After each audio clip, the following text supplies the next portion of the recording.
नमस्कार, मी अंकिता. स्वागत आहे तुमचं माझं यूट्यूब चॅनल माइल्स आणि मॅपवर.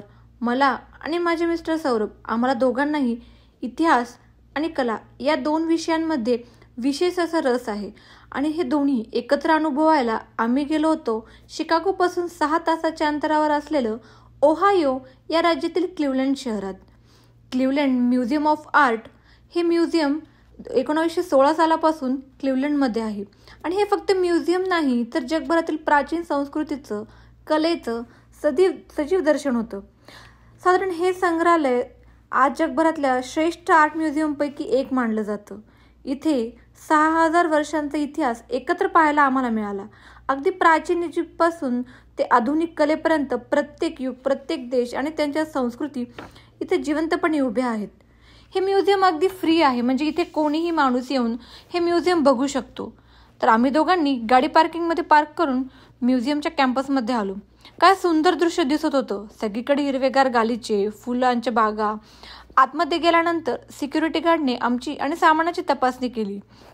म्युझियममध्ये प्रवेश करताच आमचं स्वागत केलं त्या जपानी घराने, म्हणजेच जॅपनीज आर्किटेक्चर स्टाईलचं घर. अतिभव्य असलेल्या या इमारतीमध्ये 2 फ्लोअर होते. पहिल्या फ्लोअरवर पोहोचल्यावर आधी बघितले ते विल्यम स्मिथ या अमेरिकन कलाकाराने काढलेले 1913 ते 1997 या काळातील लिनोलियम ब्लॉक्स मधले हे चित्र, आणि त्यानंतर 1960 ते 1976 मध्ये हे कॉलम कॅपिटलचे बेस आणि मार्बल होते. तसेच पूर्वीच्या काळात तयार केलेले हे लाकडी आणि दगडाचे प्राणी कलाकृती आमचं तर वारंवार लक्ष वेधून घेत होते. प्रत्येक चित्र, प्रत्येक मूर्तीमागे एक कथा इथे दिसत होती. त्या कलाकारांनी त्यांच्या काळात जे सौंदर्यदृष्टी निर्माण केली ती आज 2025 मध्ये सुद्धा इथे अनुभवायला मिळतीये.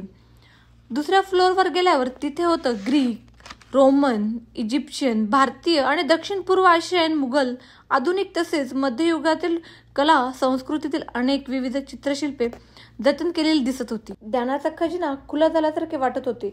जागोजागी दिसणारे ते सुंदर दागिने, शिल्पकलेची उदाहरणे बघून, त्याबद्दल वाचून वारंवार आश्चर्याचा आम्हाला दोघांनाही धक्का बसत होता. हजारो वर्षांपूर्वीच्या संस्कृतीमध्ये असलेली कलेची ती समज, प्रतिभा आणि सौंदर्यदृष्टी पाहून मन अभिमानाने भरून आले. शेवटी या सगळ्या संस्कृतीमधले वैभव आपला सर्वांचा सामूहिक वारसा आहेत, नाही का? मध्ययुगीन युरोपातील शस्त्रास्त्रे, चिलखते, युद्धात वापरली जाणारी उपकरणे तर युद्धशस्त्राची आवड असणाऱ्यांना जणू पर्वणीच ठरावीत. चित्राचे दालन फार मनमोहक होते. इथे डच मास्टर, फ्रेंच, अमेरिकन, जपानी, चीनी चित्रांचे नमुने पाहताना वारंवार तोंडातून वाहवा येत होते आमच्या. जागोजागी माहिती देण्यासाठी तत्परतेने म्युझियमचे कर्मचारी कायम झटत होते. आता आपण आलो आहोत वरच्या इथल्या दालनात, म्हणजेच भारतीय कलाविष्कारांच्या दालनात. गणेश, शिव, ब्रह्मा, महिषासुरमर्दिनी, बुद्ध, जैन तीर्थंकर यांचे 1000-2000 वर्षांपूर्वीच्या मूर्ती पाहताना आपल्या प्राचीन हिंदू संस्कृतीचा वैभवाचे प्रत्यंतर आम्हाला येत होते. तसेच कंबोडियन, इंडोनेशियन व जपानी संस्कृतीवरचा हिंदू ठसा त्याला देशातल्या मूर्तींमुळे पाहायला मिळाला. बोधिसत्वाच्या मूर्ती सर्वच आशियाई देशात 2500 वर्षांपासून बनत आल्या आहेत हे इतिहासाच्या पुस्तकात आम्ही वाचले होते. पण या मूर्ती प्रत्यक्ष पाहताना बुद्ध धर्माच्या संबंधात आशियात झालेल्या प्रभावाची कल्पना आम्हाला आली. 4 तास या म्युझियमची सफर करताना पाय तर थकले, पण मनाची भूक काही भागली नाही.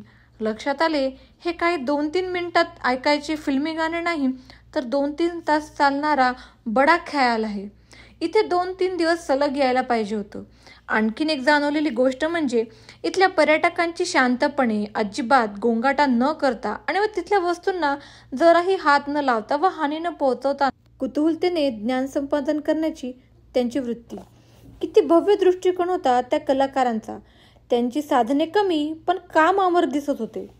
हे संग्रहालय पाहून मन शांत झालं.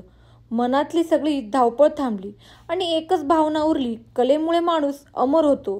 प्राचीन कलाकारांचे काम आजही बोलतं आणि मला आणि सौरभला त्यांच्या जगात घेऊन गेलं. हे सगळं डोळ्यात घेऊन आम्ही दोघं निघालो परतीच्या प्रवासाला.